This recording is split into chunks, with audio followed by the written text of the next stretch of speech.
Emina 36 na legislature in Guam is back in session. We are on item 18, consideration of the daily file. We'll begin with the third reading file. I would ask the clerks, please read the title, begin with Bill number 278-36 COR. Clerks, please read the title. Bill number 278-36 COR, as amended on the floor. Introduced by Therese M. Terlahi, Telo T. Tidegui, Christopher M. Duenas, Sabina Flores Perez, Joe S. San Augustine, Clinton E. Rangel. An act to amend Section 75A 124 of Chapter 75A, Title 21, Guam Code Annotated, relative to the Chamora Land Trust Survey and Infrastructure Fund. Roll call. Senator Atta. Senator Atta, aye. Senator Blas. Senator Blas, aye. Senator Brown. Senator Brown, aye. Senator Duenas. Senator Duenas, aye. Senator Moylan. Senator Moylan, aye. Vice Speaker Munya Barnes. Vice Speaker Munya Barnes, aye. Senator Nelson. Senator Nelson, aye. Senator Perez. Senator Perez, aye. Senator Rangel. Senator Rangel, aye. Senator San Augustine. Senator San Augustine, aye. Senator Shelton. Senator Shelton, aye. Senator Tidegui. Senator Tidegui, aye. Senator Terlahi. Senator Terlahi, aye. Speaker Terlahi. Speaker Terlahi, aye. Senator Torres. Senator Torres, aye.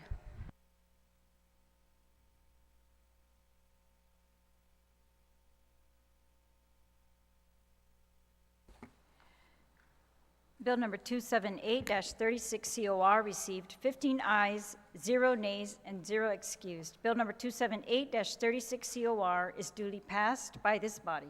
Oh, sorry.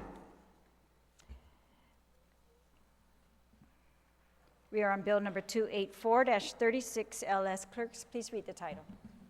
Bill number 284-36 LS, as amended by the Committee on Environment, Revenue and Taxation, Labor, Procurement, and Statistics, Research and Planning, and substituted and further amended on the floor.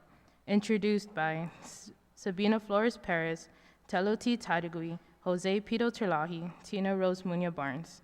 An act to amend Article 3 of Chapter 51, Title 10, Guam Code Annotated, to codify and amend Article 3 of Chapter 24, Division 4, Title 22, Guam Administrative Rules and Regulations relative to promoting recycling and zero waste initiatives.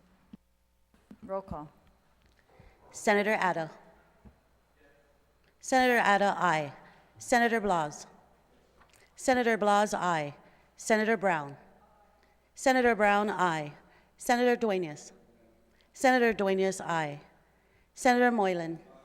Senator Moylan, aye. Vice Speaker Munya Barnes. Vice Speaker Munya Barnes, aye. Senator Nelson. Senator Nelson, pass. Senator Perez. Senator Perez, aye. Senator Rangel. Senator Rangel, aye. Senator San Augustine. Senator San Augustine, aye. Senator Shelton. Senator Shelton, aye. Senator Tidegui. Senator Tidegui, aye. Senator Terlahi. Senator Terlahi, aye. Speaker Terlahi. Speaker Terlahi, aye. Senator Torres. Senator Torres, aye.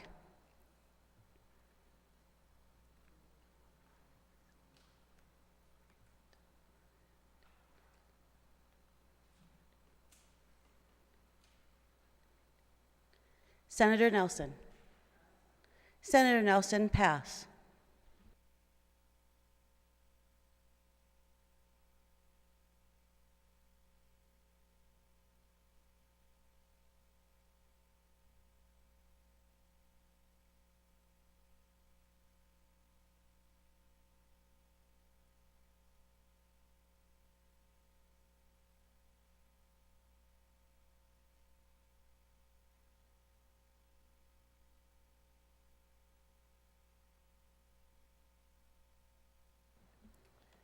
Senator Nelson. Senator Nelson, aye. Bill number 284-36LS received 15 ayes. Bill number 284-36LS is duly passed by the body. We're now on bill number 309-36LS. Clerks, please read the title. Bill number 309-36LS, as amended by the Committee on Health, Land, Justice, and Culture, introduced by Therese M. Terlahi. An act to amend Section 12212G of Article 2, Part 1, Chapter 12, Title 10, Guam Code Annotated, relative to ensuring that persons or entities who have reported are promptly informed of the Guam Board of Medical Examiners' actions and decisions. Roll call. Senator Atta. Senator Atta, aye. Senator Blas. Senator Blas, aye. Senator Brown. Senator Brown, aye. Senator Duenas. Senator Duenas, aye. Senator Moylan. Senator Moylan, aye. Vice Speaker Munya Barnes. Vice Speaker Munya Barnes, aye. Senator Nelson. Senator Nelson, aye. Senator Perez. Senator Perez, aye. Senator Rangel. Senator Rangel, aye. Senator San Augustine. Senator San Augustine, aye. Senator Shelton. Senator Shelton, aye. Senator Titagui. Senator Titagui, aye. Senator Terlahi. Senator Terlahi, aye. Speaker Terlahi. Speaker Terlahi, aye. Senator Torres. Senator Torres, aye. Bill number 309-36LS received 15 ayes. Bill number 309-36LS is duly passed by the body.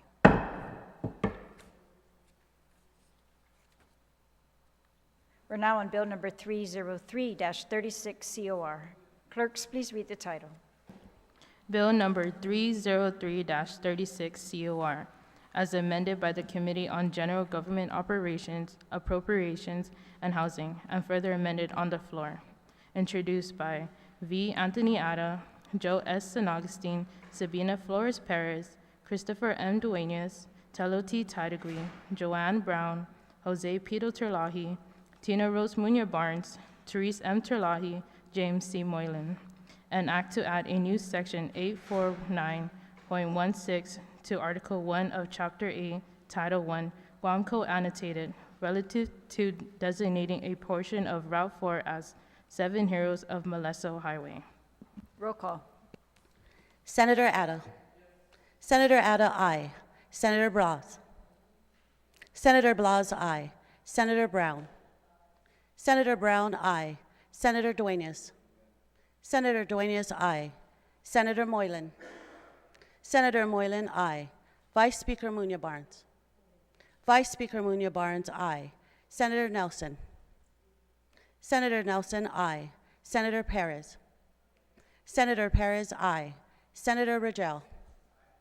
Senator Rangel, aye. Senator San Augustine.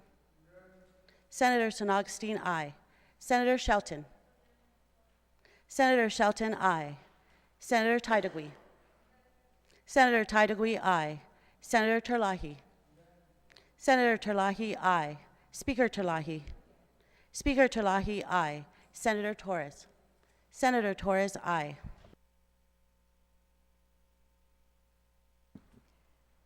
Bill number 303-36COR received 15 ayes.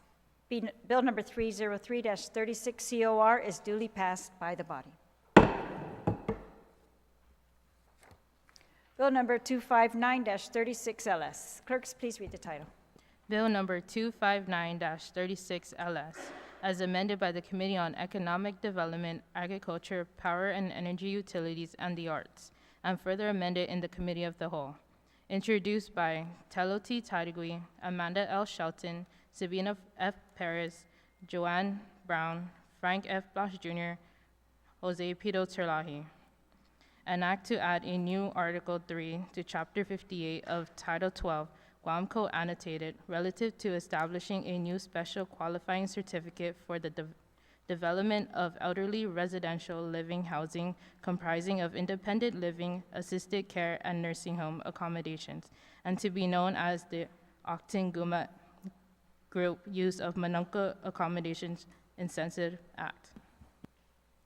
Roll call. Senator Atta. Senator Atta, aye. Senator Blas. Senator Blas, aye. Senator Brown. Senator Brown, aye. Senator Duenas. Senator Duenas, aye. Senator Moylan. Senator Moylan, aye. Vice Speaker Munya Barnes. Vice Speaker Munya Barnes, aye. Senator Nelson.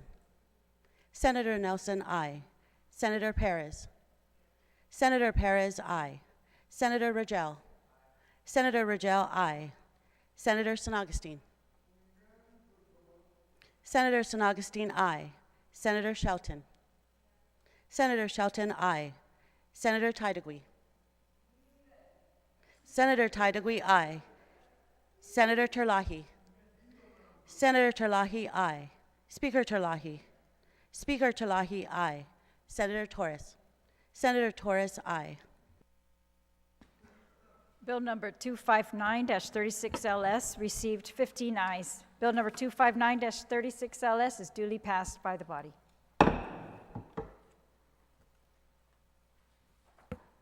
We're now on bill number 191-36COR. Clerks, please read the title. Bill number 191-36COR, as amended by the Committee on Economic Development, Agriculture, Power and Energy Utilities, and the Arts, and further amended on the floor. Introduced by Clinton E. Ragel, Tina Rose Munya Barnes, Jose Pito Terlaje. An act to amend Section 3402 of Article 4, Chapter 3, Division 1, Title 9, Guam Administrative Rules and Regulations relative to allowing wild deer to be taken and harbored as livestock. Roll call. Senator Atta. Senator Atta, aye. Senator Blas. Senator Blas, aye. Senator Brown. Senator Brown, aye. Senator Duenas. Senator Duenas, aye. Senator Moylan. Senator Moylan, aye. Vice Speaker Munya Barnes. Vice Speaker Munya Barnes, aye. Senator Nelson. Senator Nelson, aye. Senator Perez. Senator Perez, aye. Senator Ragel. Senator Ragel, aye. Senator San Augustine. Senator San Augustine, aye. Senator Shelton. Senator Shelton, aye. Senator Tydegui. Senator Tydegui, aye. Senator Terlaje. Senator Terlaje, aye. Speaker Terlaje. Speaker Terlaje, aye. Senator Torres. Senator Torres, aye.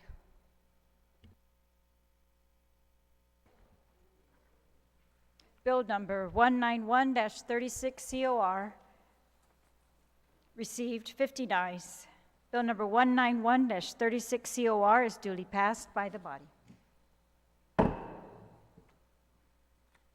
Bill number 333-36COR. Clerks, please read the title.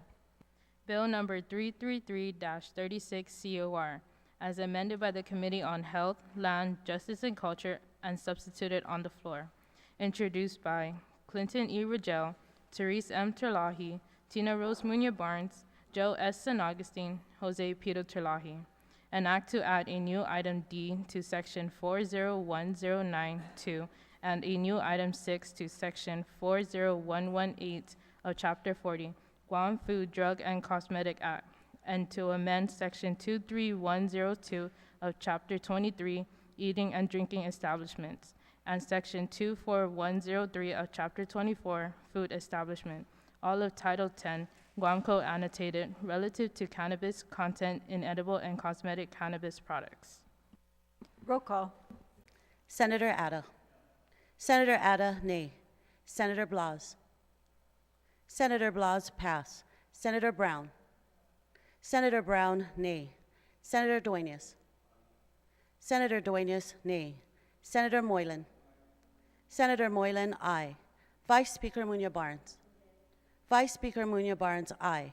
Senator Nelson. Senator Nelson, pass. Senator Perez. Senator Perez, pass. Senator Rangel. Senator Rangel, aye. Senator San Augustine. Senator San Augustine, aye. Senator Shelton. Senator Shelton, aye. Senator Tydegui. Senator Tydegui, aye. Senator Terlahi. Senator Terlahi, aye. Speaker Terlahi. Speaker Terlahi, aye. Senator Torres. Senator Torres, aye.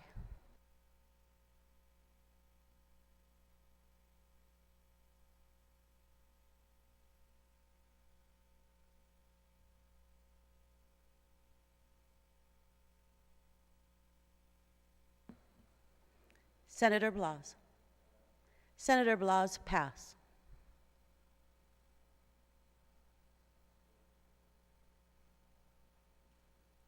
Senator Nelson. Senator Nelson, pass.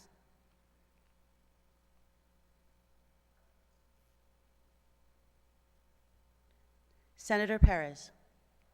Senator Perez, pass.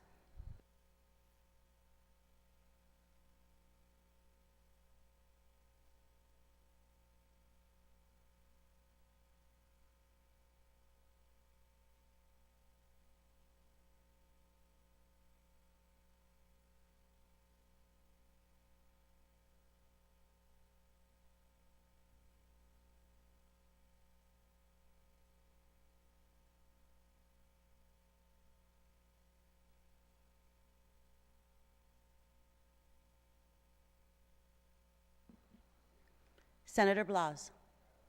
Senator Blas, pass, nay.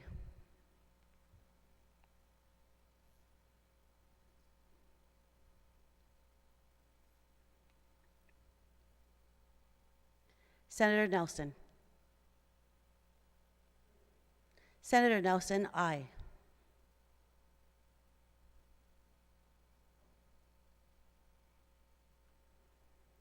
Senator Perez.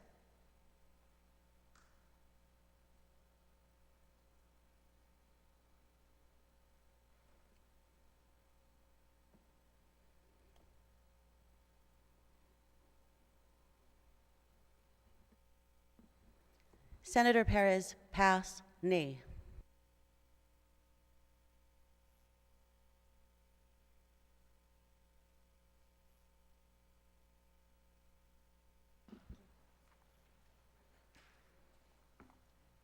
Bill number 333-36 COR received 10 ayes, 5 nays.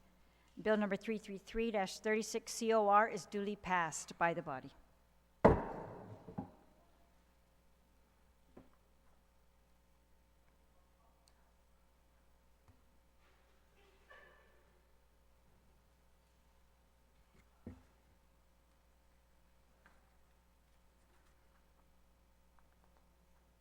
We're now in the voting file.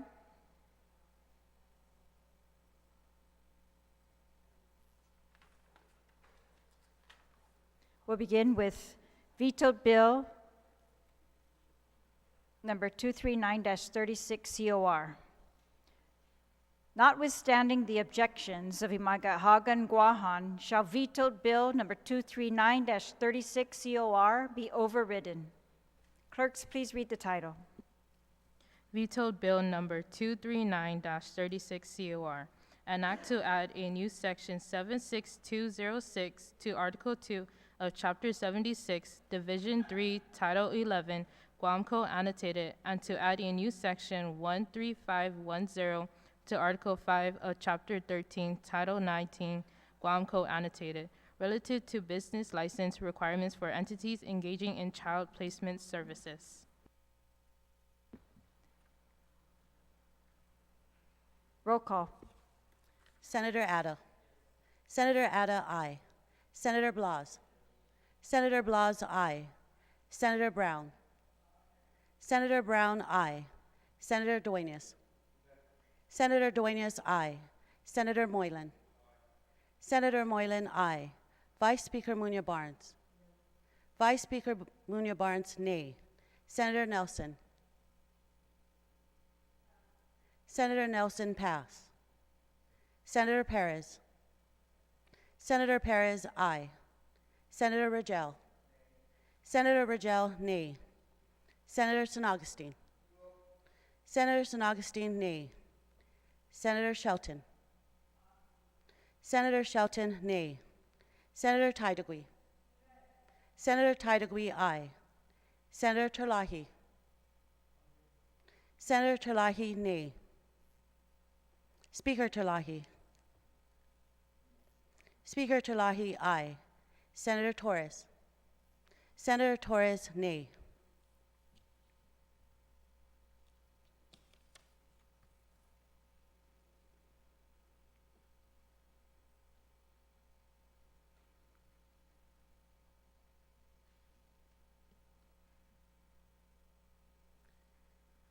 Senator Nelson.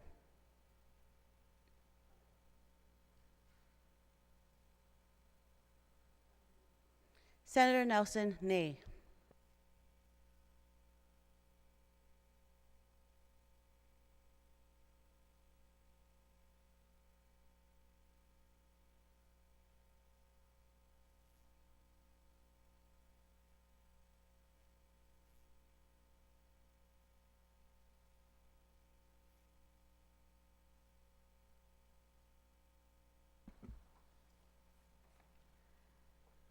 Vetoed bill number 239-36 COR received 8 ayes, 7 nays.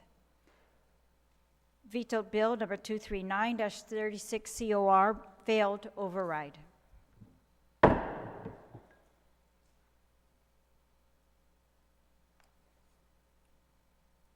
We're now on the nomination of Carlin RCG Borja to serve as a member of the Guam Education Board, parent of a student currently enrolled in DOE. All in favor of this nomination, please raise your hand.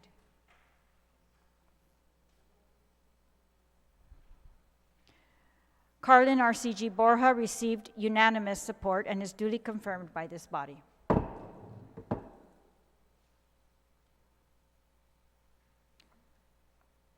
On the nomination of Michael C. Chrysostomo to serve as a member of the Criminal Injuries Compensation Commission. All in favor of this nomination, please raise your hand. Michael C. Chrysostomo received unanimous support and is duly confirmed by this body. On the nomination of Dr. Marilyn C. Salas to serve as a member of the COSAS, the Museum, Board of Advisors, the signer representative. All in favor of this nomination, please raise your hand. Dr. Marilyn C. Salas received unanimous support and is duly confirmed by this body. On the nomination of David B. Herrera to serve as a member of the Chamora Land Trust Commission. All in favor, please raise your hand. David B. Herrera received unanimous support and is duly confirmed by this body.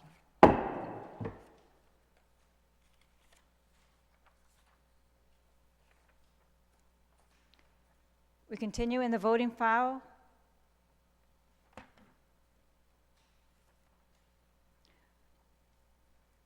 Notwithstanding the objections of Imaga Hagan Guahan, shall vetoed bill number 11-36 COR be overridden. Clerks, please read the title.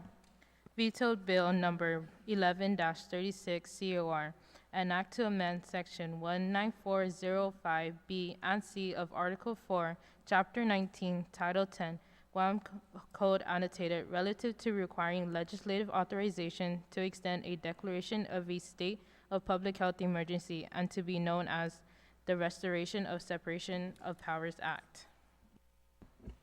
Roll call. Senator Atta. Senator Atta, aye. Senator Blas. Senator Blas, aye. Senator Brown. Senator Brown, aye. Senator Duenas. Senator Duenas, aye. Senator Moylan. Senator Moylan, aye. Vice Speaker Muñoz-Barnes. Vice Speaker Muñoz-Barnes, aye.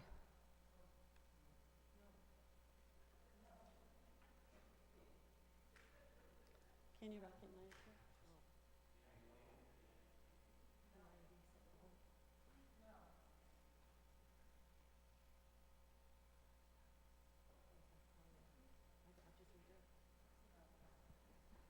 Please call for the vote of Vice Speaker. One more Vice time. Speaker Munoz-Barnes, nay. Senator Nelson. Senator Nelson, pass. Senator Perez.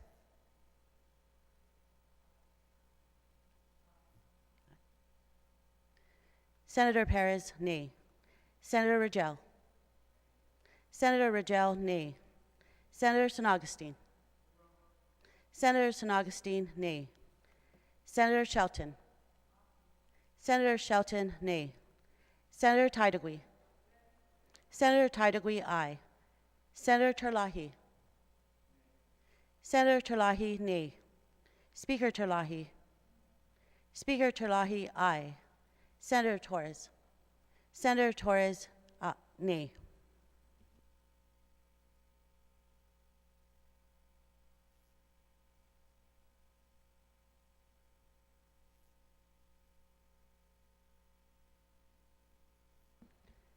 Senator Nelson. Senator Nelson, pass.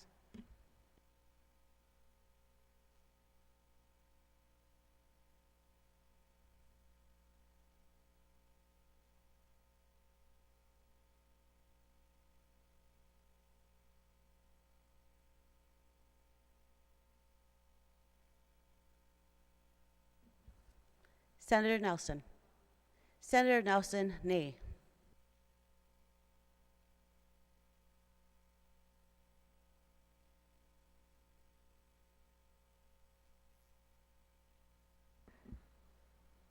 Vetoed Bill number 11-36 COR received 7 ayes, 8 nays. Vetoed Bill number 11-36 COR failed override.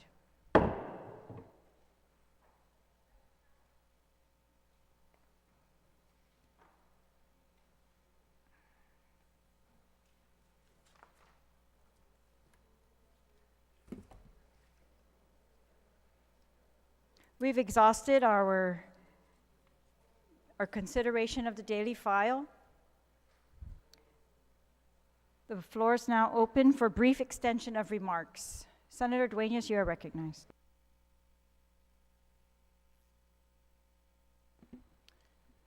Madam Speaker.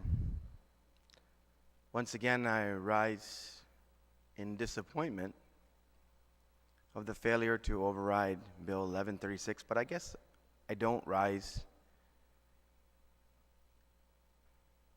in surprise. Madam Speaker, as of last night around 10:45, the governor's office sent out a release on the dangers of overriding Bill 1136. And enumerated in that release was a bunch of falsehoods. To include a letter, Madam Speaker, that was sent to you by Department of Public Health on benefits that would be lost because Bill 1136 would be overridden. Sometimes I wonder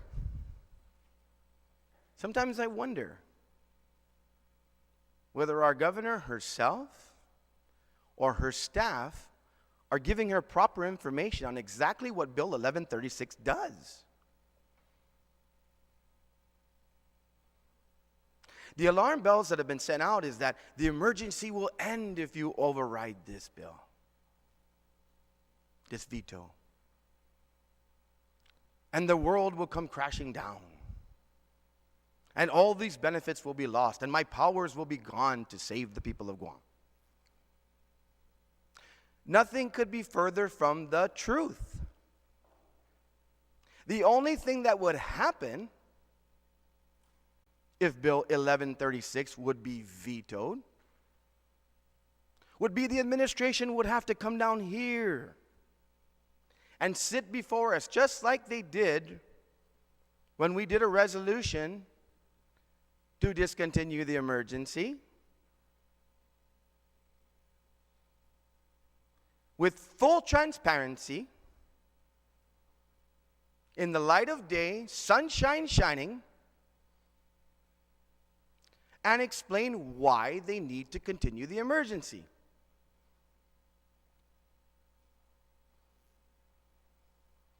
And then, Madam Speaker, like the state of Hawaii and so many other states, in the event they needed to save SNAP benefits, they need to make sure that the National Guard continues to be mobilized.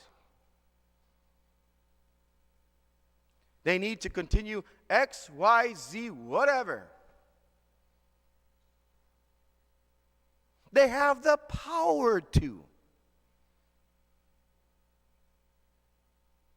By issuing a new executive order outlining the details of those programs which would need to be extended.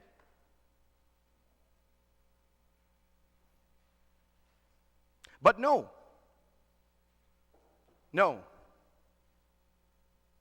that would be too transparent.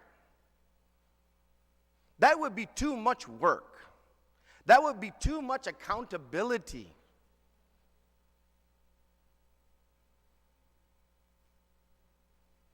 Sorry, legislature, you just have no say.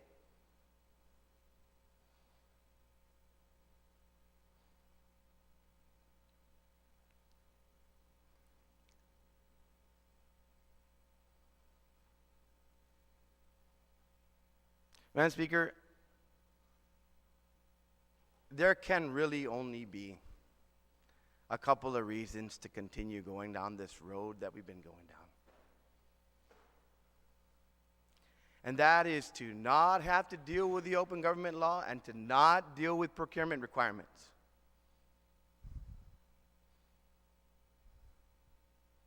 So much power vested in one individual. I pray, Madam Speaker, I pray that the next legislature will go into this Emergency Power Act and scrub it and fix it to make sure that we never vest that kind of power in one individual. Regardless who holds that office of the governor. A Republican, a Democrat, an independent, a libertarian, whoever. No one except a dictator holds on to that kind of power. Jesus Masi, Madam Speaker.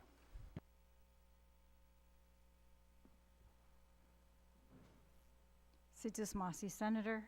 We are still on brief extension of remarks. Is there any senator who would like to be recognized? Is there any senator who would like to be recognized? Brief extension of remarks? Senator Brown. Okay.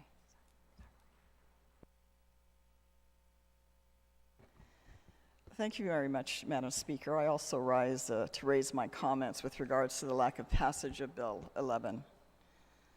You know, we echoed our comments the other day on the floor when we discussed this particular issue, and of course this is not the first time or the second time that this bill has been brought back before the legislature for reconsideration to vote on the override of the bill.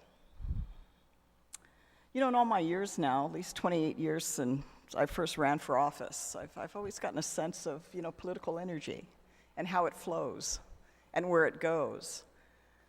You know, in terms of gauging what the sentiment will be of the public on issues and how they feel about things.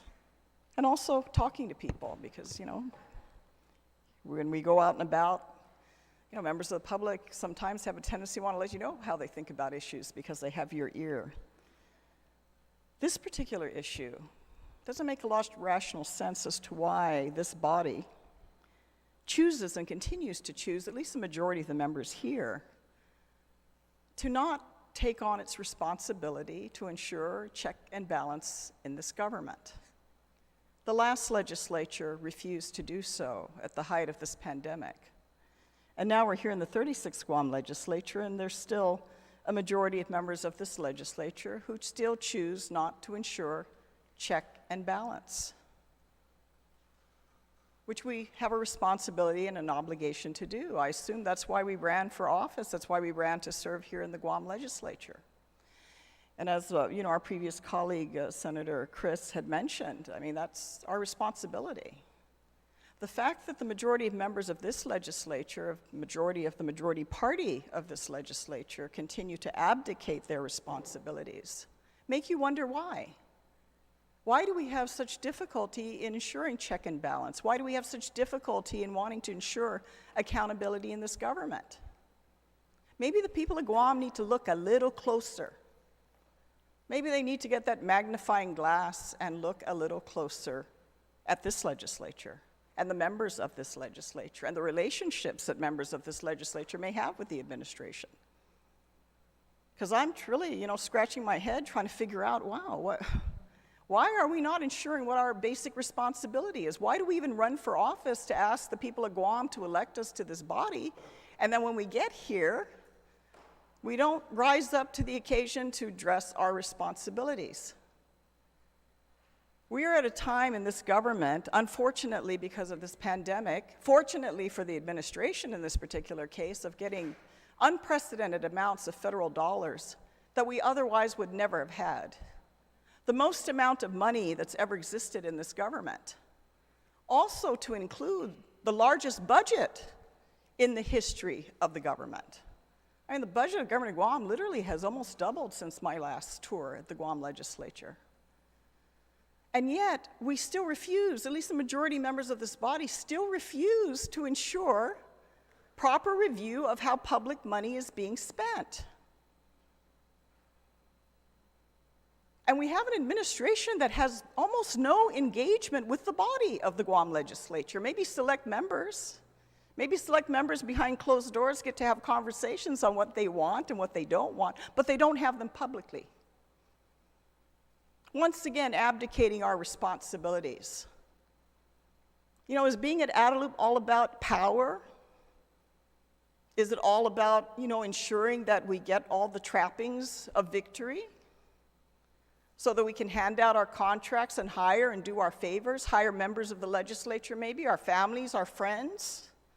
Maybe our family members receiving contract benefits, including on emergency procurement. That's why, dear people of Guam, look a little closer.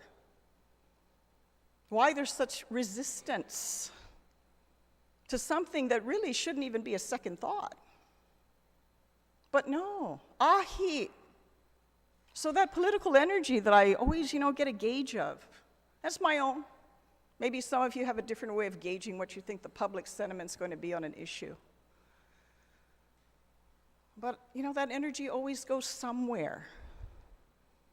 And I've seen it happen time and time again. And now I'm going to be very curious in the next few weeks where that energy goes, where the sentiment of the public goes. Are they okay with this? Are they just, fine or indifferent or ambivalent about it? Or are they not happy about it? We're going to find out. Because when you say no, you think that's the end of the story. For me, it's never the end of the story because that resistance builds up and it continues to build up. And where is it going to go? Is it going to come back in your favor or is it going to come back against you?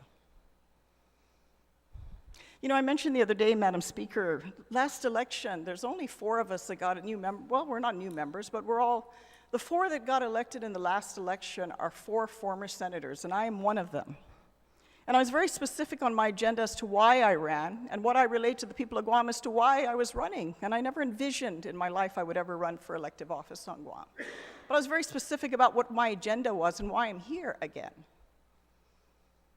And there were many other candidates, Madam Speaker, that ran, that worked very hard, many new candidates that really put a lot of effort into their campaign that even I was a little surprised did not get elected into this body.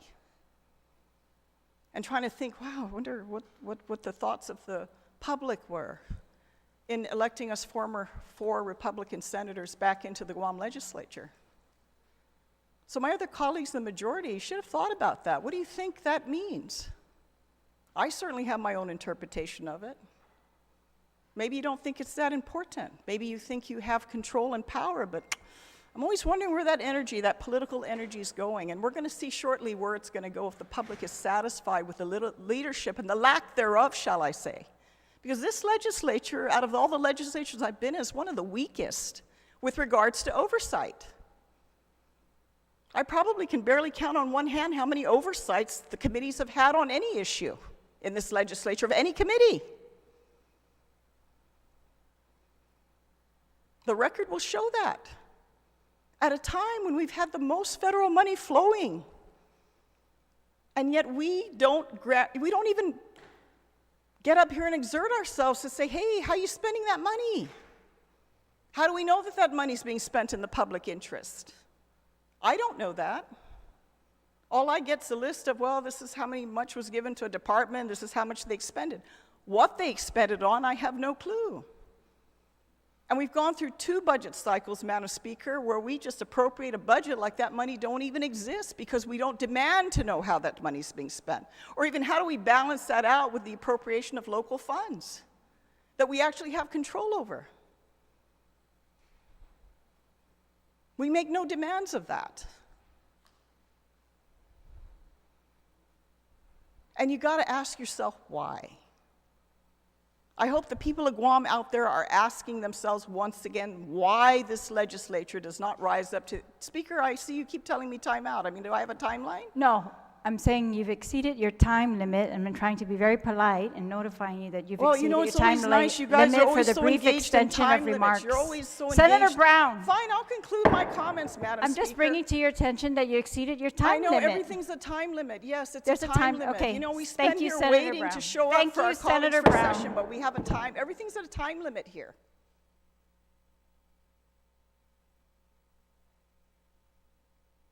Is there anyone else who'd like to be recognized for the brief extension of remarks?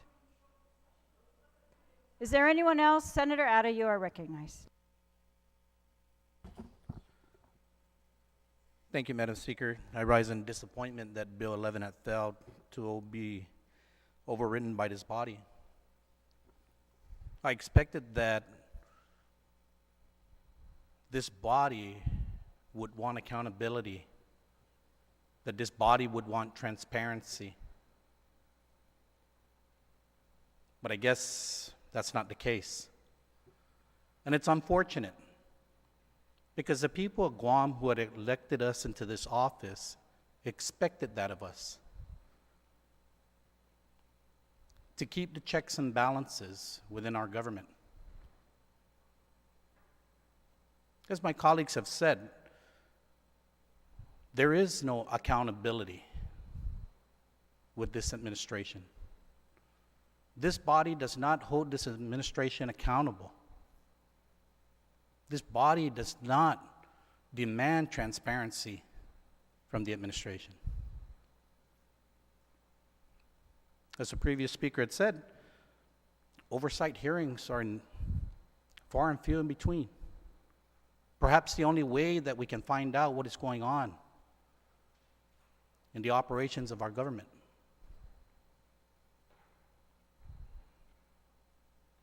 I would have expected that Bill 11 would pass and we call this emergency to an end.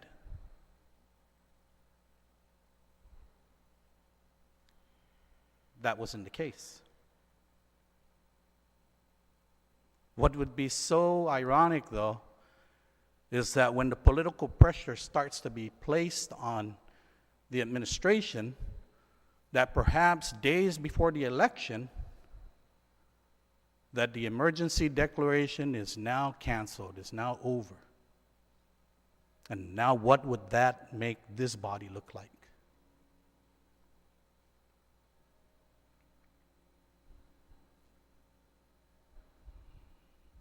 Imagine, days before the election, and it's ended. When we had an opportunity to end it way before then, to show the people of Guam that we do demand transparency and accountability. That we do demand that the administration stays open to the people of Guam. When was the last time the administration had informational briefing on what's going on the island concerning COVID? They give out a JIG report every so often, but no press conference.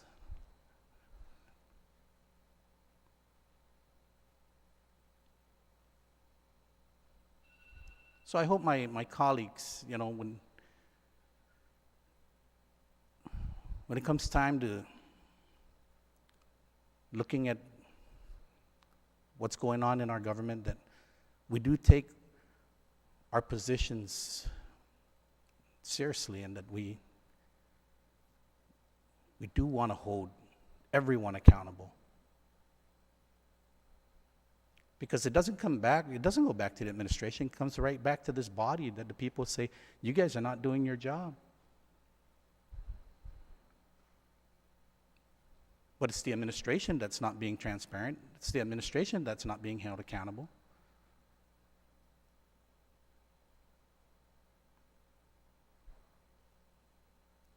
So with that, Madam Speaker, I thank you for this time for extended remarks. Thank you, Senator Ada. Is there any other senator who would like to be recognized? Senator Blas, you are recognized. Thank you, Madam Speaker. Madam Speaker, I too need to rise in disappointment of the failed override of Bill 11. I, like all of us, last night received a letter from the acting governor on the reconsideration of the override and some of the concerns.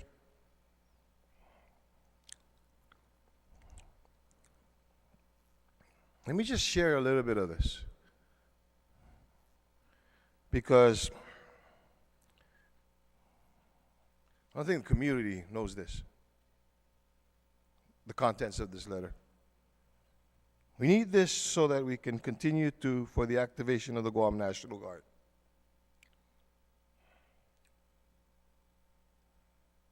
I thought we were scaling down. At least that's what we were told.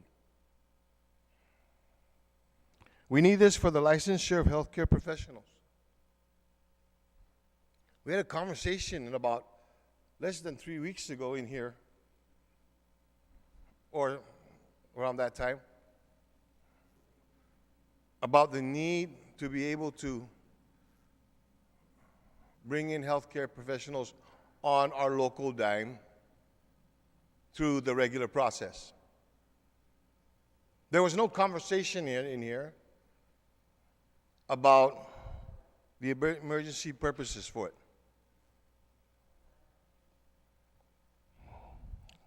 Let's see, what else?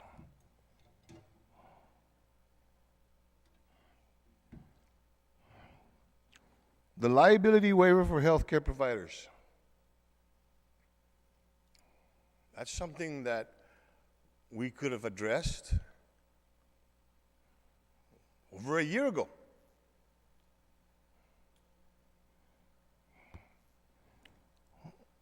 COVID-19 response differential pay.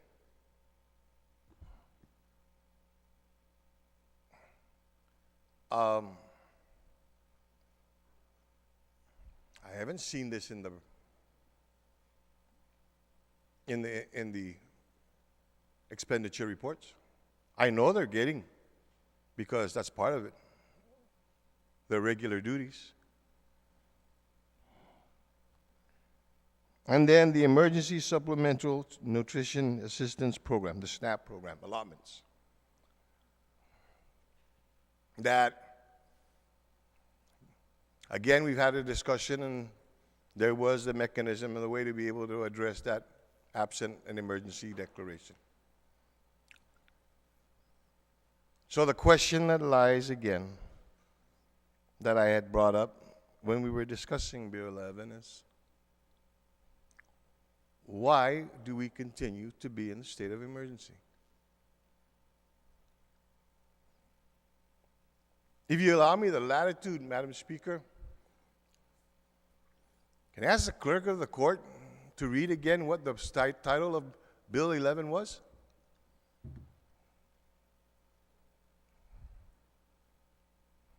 The title of Bill 11? If the clerk can read it? No? Okay, then let me just go ahead and say what the last part is. Okay? It mentions something about reinstating the powers and the duties and the responsibilities of this body.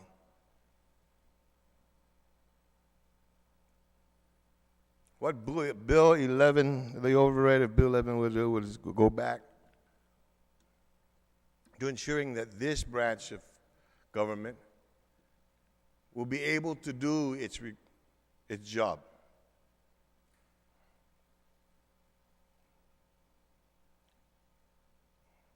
The way the people of Guam expect us. That's what this bill was for. This bill wasn't to slap anybody in the face or to say, aha. This bill was to assure and to affirm to the people of Guam that we recognize what our responsibility is. We want to be able to perform our duties and our responsibility. But I guess that's not the case. How sad.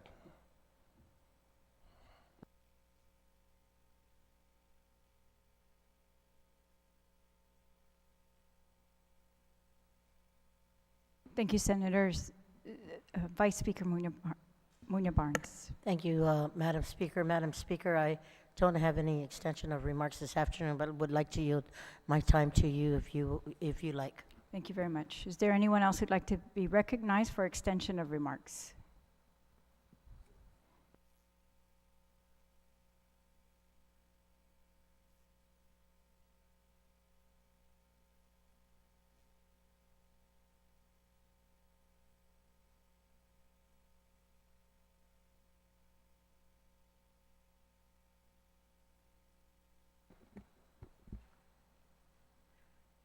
Speaker Chalahi, you're recognized on extension of remarks.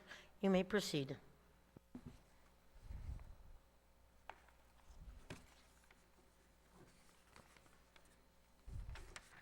Thank you very much, Madam Speaker and all my colleagues. This has been a very full session, and I would like to speak on some of the things that have transpired. First, I continue to stand in support of an override of the Governor's veto of Bill 11-36 COR. Bill 11-36 COR was deliberated, amended, and passed by this body by a majority vote of 8. Compromises were made on the floor to amend the original 30-day automatic termination deadline to 90 days after a state of public health emergency is declared by the Governor. To give the Governor more time, following concerns that the timeline may be too short and might interfere with emergency response. This bill is not a power struggle. It is a call to put in place and ensure by law a better system of communication and transparency during prolonged emergencies. It is completely false for anyone, and even the media, to say that this bill will end the public health emergency immediately. I want to emphasize that Bill 11 does not take away the authority of the Governor to declare a state of public health emergency. Bill 11 allows a declaration for 90 days. And then, should the administration intend to extend the declaration, it requires that the legislature and the people of Guam be informed as to why that extension is necessary. Late last night, the legislature received a letter from Acting Governor.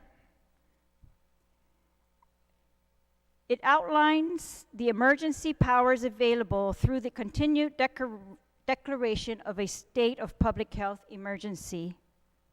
It includes activation of the Guam National Guard, the waiver of licensing requirements, permits, or fees for healthcare professionals, liability waiver for healthcare providers, differential pay for frontliners, emergency SNAP, which requires a declared declaration of emergency, state of public health emergency. I want to point out that this letter and the letter that we received from Public Health 30 minutes prior to session, despite my asking 2 days ago, is exactly what Bill 11 would require from the administration, any administration. And as the legislature's actions have demonstrated with Resolution 291, which proposed to end the emergency months ago, when the legislature gets an explanation that is reasonable, the legislature will act in the best interest of the people of Guam. This information, however, has not always been quick. We have conducted oversights and many hearings, at least the Committee on Health has, throughout the pandemic, to get information when information was lacking. Bill 291 also brought in information, and now we have received additional information. The testimony that was provided by our community on Bill 11 stated clear concerns by our community for a lack of answers and accountability from the government on decisions that directly impact their lives and their livelihoods. And I reemphasized my utmost respect for our frontliners who have carried us through this pandemic, and for our governor whose actions were always towards protecting our people during these times. But also for the role of this legislature to serve as a system of checks and balances and to improve policy affecting people's lives. The challenges that we have faced with government response during the COVID-19 pandemic have made it clear that we need a more effective communication and transparencies for our community's benefits, which will set up a better system of checks and balances for any legislature and any governor during a prolonged state of emergency. In the same spirit that the Guam Congress and legislatures that preceded us agreed that they wanted a real second branch of government to affect policy that was affecting the people of Guam's lives. I believe that information and concurrence during prolonged emergencies are not too much to ask when such extreme power is at play.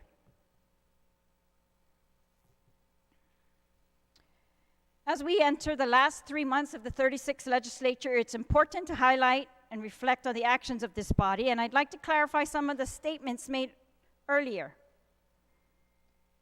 Some say the legislature has not done enough, or that it did nothing but bicker and disagree rather than act.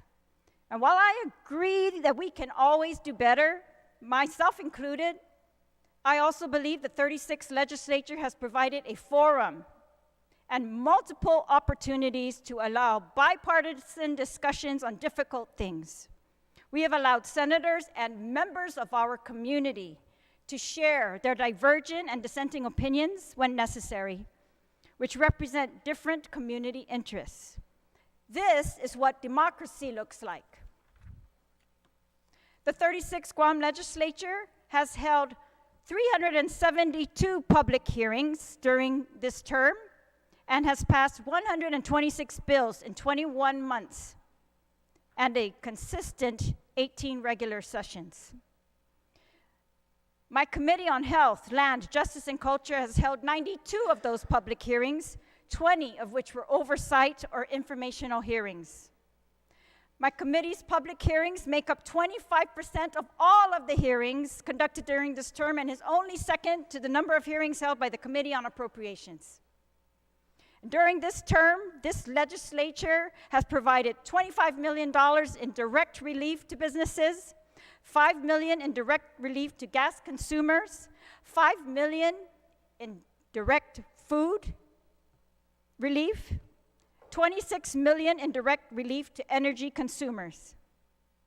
This legislature has allowed for community members to passionately advocate around tough issues related to mandatory medical arbitration, abortion, stand your ground, and the public health emergency. My colleagues and I have had countless oversights and hearings across all agencies covering diverse issues related to the judiciary, land management, the CLTC, the Port Authority, education, the environment, and labor. And my colleagues and I pushed for more transparency and accountability through laws that require every future legislature and governor and government agency to publish agendas and public notices, monthly reports on ARP funds, details regarding small purchases and procurement. We passed laws related to early voting, tax relief for 90% of Guam's businesses, and environmental protections.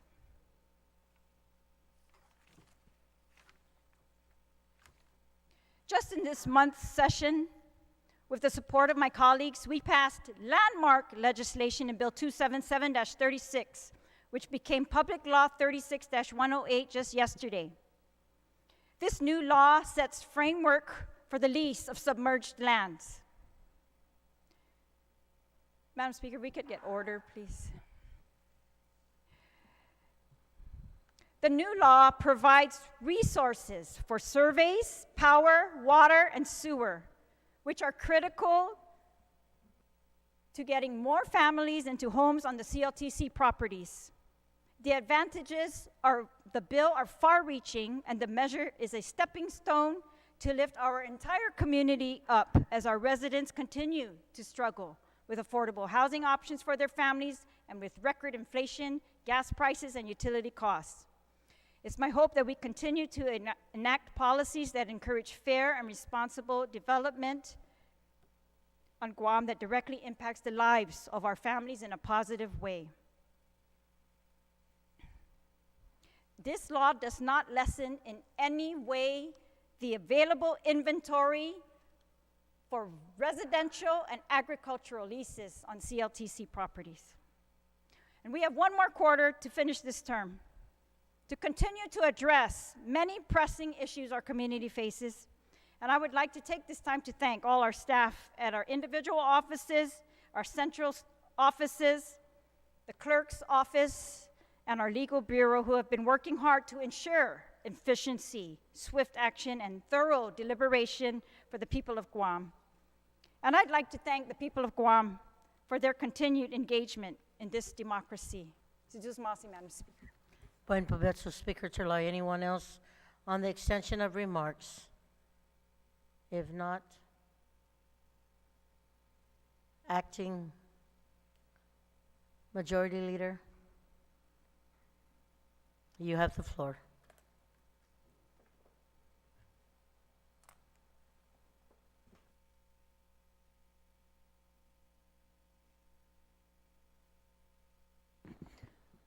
Thank you very much, Madam Speaker. I move to adjourn this session subject to the call of the Speaker. There's a motion to adjourn, subject to the call of the Speaker. Is there any objection? Seeing no objection, motion carries. We are adjourned, subject to the call of the Speaker.